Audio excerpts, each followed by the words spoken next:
Hello everyone ମାଇ name Tapas. ସାଙ୍ଗମାନେ, ଗୋଟିଏ ଦିନର ମହତ୍ତ୍ୱ ତାହାକୁ ପଚାରିବ ଯିଏ ଗୋଟିଏ ଦିନ ହେବ ଖାଇନଥିବ, ଏବଂ ଗୋଟିଏ ମିନିଟ୍ର ମୂଲ୍ୟ ତାହାକୁ ପଚାରିବ ଯାହାର ଟ୍ରେନ୍ ଛାଡ଼ି ଯାଇଥିବ, ଏବଂ ଗୋଟିଏ ସେକେଣ୍ଡ ମୂଲ୍ୟ ତାହାକୁ ପଚାରିବ ଯାହାର ଆକ୍ସିଡେଣ୍ଟ ହୋଇଥିବ, ସେ ବଞ୍ଚିବା ପାଇଁ ଅହଳ ବିକଳ ହେଉଥିବ। ସାଙ୍ଗମାନେ, ଭଗବାନ ଜୀବନ କେବଳ ଗୋଟିଏ ଥର ହିଁ ଦେଇଥାନ୍ତି, ଏବଂ ସେଇ ଗୋଟିଏ ଜୀବନକୁ ଆମେ କେଉଁ ଉପାୟରେ ବଞ୍ଚିବା, କ'ଣ ଉଦ୍ଦେଶ୍ୟ ନେଇ ବଞ୍ଚିବା, ତାହା ଆମ ଉପରେ ହିଁ ଡିପେଣ୍ଡ କରିଥାଏ। ସମୟକୁ ବର୍ବାଦ କରିବା କି ଆମେ ନିଜକୁ କିଛି କରିବା, ସେଇଟା ଆମ ଉପରେ ଡିପେଣ୍ଡ କରେ।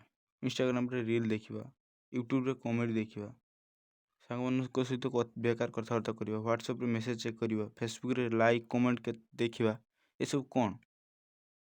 ବାସ୍ ବନ୍ଦ କର ଏସବୁ। ଏବେ ସମୟ ଅଛି କିଛି କରିବାର, ଏବେ ସମୟ ଅଛି କିଛି ଲଢ଼ିବାର।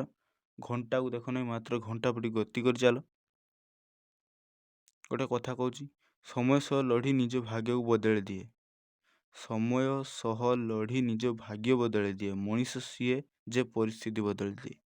ଆଜି ଆପଣଙ୍କର ପରିସ୍ଥିତି କ'ଣ ଅଛି, ତାକୁ ବଦଳାଇବା ଦାୟିତ୍ୱ ଆପଣଙ୍କର। କାଲି କ'ଣ ହେବ ତାହା କେବେ ବି ଭାବନ୍ତିନି, କେଜାଣେ କାଲି କିଛି ଚମତ୍କାର ବି ହୋଇପାରେ।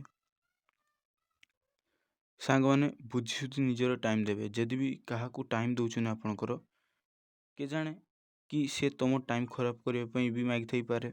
ଦୁନିଆରେ ଏଭଳି ବି ଲୋକ ଅଛନ୍ତି। ଏବେ ମୁଁ ଯାହା କହୁଛି, ଏହା ତେବେ ଯାଏ କିଛି ବି ଇଫେକ୍ଟ ପକାଇବନି, ବା କି ତେବେ ଯାଏ କିଛି ବି ଆପଣଙ୍କର ଉପଯୋଗୀ ହୋଇପାରିବନି, ଯେତେ ଯାଏ ତୁମ ଜୀବନରେ ବା ଆପଣଙ୍କ ଜୀବନରେ କିଛି ଲକ୍ଷ୍ୟ ରହିବ ନାହିଁ। ବିନା ଲକ୍ଷ୍ୟ ଜୀବନ ସେପରି ଯେମିତି ବିନା ନେଟ୍ ମୋବାଇଲ। ଆପଣ ଏ ଭିଡ଼ିଓ ଦେଖୁଛନ୍ତି, ଯଦି ମୋବାଇଲରେ ନେଟ୍ ରହିବ, ଭିଡ଼ିଓ ଦେଖିପାରିବେନି। ପଚାର ନିଜକୁ, ମୁଁ କ'ଣ କରିପାରିବି ଏବଂ ମୁଁ କ'ଣ କଲେ ମୁଁ ସଫଳତା ପାଇପାରିବି। କେବଳ ଥରେ ହିଁ ଯଦି କର୍ମର ଅଭିଳାଷ ବା ନିଶା ଚଢ଼ିଯିବ ନା, ସେତେବେଳେ କେହି ତୁମକୁ ରଖିପାରିବେନି।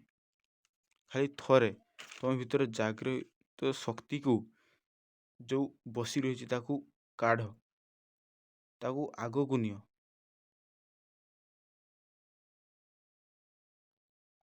ପଚାର ନିଜକୁ କି ମୁଁ କେଉଁ ଫିଲ୍ଡରେ ଯିବାକୁ ଚାହୁଁଛି ଏବଂ ମୁଁ କେଉଁ ଫିଲ୍ଡରେ ବେଷ୍ଟ ହେବି।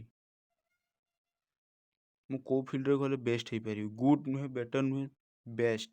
ଯିଏ ବି ଅଛନ୍ତି ଏ ଫିଲ୍ଡରେ ନମ୍ବର 1, ମୁଁ ତାକୁ ଦିନେ ନା ଦିନେ ସେ ନମ୍ବର 2 ଆସିବ, ମୁଁ ନମ୍ବର 1 ହେବି।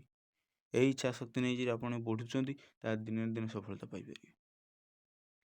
C in the next video. ଆଉ ଶୁଣ, ଭିଡ଼ିଓକୁ ଲାଇକ୍ ସେୟାର ସବସ୍କ୍ରାଇବ୍ କରିଦେବେ। ଯଦି ଫେସବୁକରେ ଦେଖୁଛନ୍ତି ଫଲୋ କରିବେ। See in the next video. Till then take care, bye bye.